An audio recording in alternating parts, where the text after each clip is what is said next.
അപ്പോൾ നിങ്ങളെല്ലാവരും ദാ നമ്മുടെ +1 കമ്പ്യൂട്ടർ സയൻസിൻ്റെ എക്സാമിനായിട്ട് നല്ല അടിപൊളിയായിട്ട് പ്രിപ്പയർ ചെയ്തുകൊണ്ടിരിക്കുകയായിരിക്കും അല്ലേ? അപ്പോൾ നമ്മൾ ഓരോ പ്രാവശ്യം കമ്പ്യൂട്ടർ സയൻസ് എക്സാമിനെ കുറിച്ച് പറയുന്ന സമയത്ത് നിങ്ങളെല്ലാവരും കോമൺ ആയിട്ട് ചോദിക്കുന്ന ഒരു കാര്യമാണ്, മിസ്സേ നമ്മുടെ എക്സാമിന് പ്രോഗ്രാംസ് ചോദിക്കും അല്ല, അതോ തിയറി മാത്രം പഠിച്ചാൽ മതിയോ? അപ്പോൾ അതിനൊരു ആൻസർ ആയിട്ടാണ് മിസ് ഇപ്പോൾ വന്നിട്ടുള്ളത്. അപ്പോൾ അതിന് മുമ്പ് ആദ്യം തന്നെ പറയുകയാണ്, ഇത് ജസ്റ്റ് ഒരു കാൽക്കുലേറ്റഡ് പ്രിഡിക്ഷൻ മാത്രമാണ്. നമ്മളിതാ കുറച്ച് പേപ്പേഴ്സൊക്കെ അനലൈസ് ചെയ്ത് എങ്ങനെയാണ് എല്ലാ പ്രാവശ്യവും ഏത് പാറ്റേണിലാണ് നിങ്ങളോട് ചോദിക്കാറുള്ളത്, പ്രോഗ്രാംസ് ചോദിക്കാറുണ്ടോ ഇല്ലേ എന്നൊക്കെ നോക്കി ആ പേപ്പേഴ്സ് അനലൈസ് ചെയ്തുകൊണ്ടാണ് മിസ് ഇതാ ഈ ഒരു കാര്യം നിങ്ങൾക്ക് പറഞ്ഞു തരാൻ പോകുന്നത്. Okay, yes. അപ്പോൾ നമ്മൾ 2 വർഷത്തെ പേപ്പേഴ്സ് എടുത്ത സമയത്ത്, നമ്മുടെ 2020 മുതലുള്ള പേപ്പേഴ്സ് എടുത്ത് നോക്കിയ സമയത്ത് നമ്മുടെ പബ്ലിക് എക്സാമിൻ്റെ കാര്യം പറയുകയാണെങ്കിൽ ചോദിക്കാത്ത വർഷങ്ങൾ തന്നെയാണ് കൂടുതൽ. ഓക്കെ, 2020 ചോദിച്ചിട്ടില്ല, 2021 ചോദിച്ചിട്ടില്ല. കാരണം നിങ്ങൾ +1 ആണ്, ഇങ്ങനെ കമ്പ്യൂട്ടർ സയൻസ് എന്ന് പറഞ്ഞിട്ടുള്ള ഒരു സബ്ജക്റ്റിൻ്റെ അടുത്തേക്ക് നിങ്ങളിങ്ങനെ വരുന്നേ ഉള്ളൂ അല്ലേ? അപ്പോൾ ആദ്യം തന്നെ നിങ്ങൾക്ക് പ്രോഗ്രാംസ് പഠിപ്പിച്ച് തന്നാൽ ശരിയാവോ? ഇല്ല. അപ്പോൾ പ്രോഗ്രാംസ് പഠിപ്പിക്കുന്നുണ്ടെങ്കിലും ഏറ്റവും ബേസിക് ആയിട്ടുള്ള കുഞ്ഞു കുഞ്ഞു പ്രോഗ്രാംസേ നിങ്ങളെ +1 പഠിപ്പിക്കുന്നുള്ളൂ. പക്ഷേ +2 അങ്ങനെയല്ല, നിങ്ങൾക്ക് ലാബൊക്കെ ചെയ്യാനുള്ളതാണ്. അതുകൊണ്ട് തിയറി എക്സാമിന് നമുക്ക് പ്രോഗ്രാംസ് ഒന്നും കൂടെ പ്രതീക്ഷിക്കാം.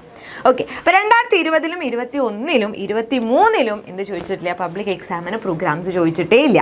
2022 നമ്പേഴ്സ് പ്രിന്റ് ചെയ്യാനുള്ള ഒരു പ്രോഗ്രാം ചോദിച്ചു, പക്ഷെ അത് കംപ്ലീറ്റ് പ്രോഗ്രാം ആയിരുന്നില്ല, ജസ്റ്റ് കോഡ് ഫ്രാഗ്മെന്റ് ആണ് ചോദിച്ചത്. ഓക്കെ, ഇതൊക്കെയാണ് നമ്മുടെ പേപ്പേഴ്സ്. അപ്പോൾ ഇത് അവിടെ കണ്ടോ, write C++ code fragment to print numbers. അപ്പോൾ അവിടെ C++ കോഡ് ഫ്രാഗ്മെന്റ് ആ ഒരു പീസ് മാത്രം നിങ്ങൾ എഴുതിയാൽ മതി, കംപ്ലീറ്റ് പ്രോഗ്രാം എഴുതേണ്ട ആവശ്യമില്ല. അപ്പോൾ ആകെ ഫുള്ളായിട്ട് പ്രോഗ്രാം ചോദിച്ചിട്ടുള്ളത് 2024, അതായത് കഴിഞ്ഞ വർഷം മാത്രമാണ്. അതും ഈ സെയിം പ്രോഗ്രാം നമ്പേഴ്സ് പ്രിന്റ് ചെയ്യാൻ.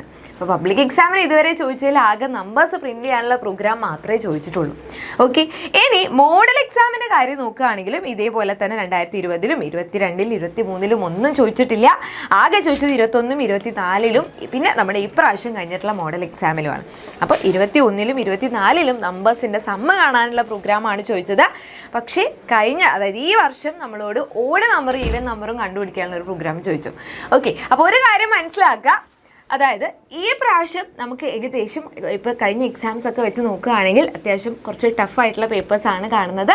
ആൻസേഴ്സ് നമ്മൾ കറക്റ്റായിട്ട് എല്ലാ കാര്യങ്ങളും പഠിച്ചു പോയാൽ മാത്രമേ നമുക്കത് നല്ല രീതിയിൽ ആൻസർ ചെയ്യാനും നമ്മൾ വിചാരിച്ചൊരു സ്കോറിലേക്ക് എത്താനും പറ്റുന്നുള്ളൂ. അപ്പോൾ അതുകൊണ്ട് തന്നെ ഈ പ്രാവശ്യം 2025 പബ്ലിക് എക്സാമിന് ഒരു C++ പ്രോഗ്രാം ചോദിക്കാനുള്ള ചാൻസ് വളരെ കൂടുതലാണ്.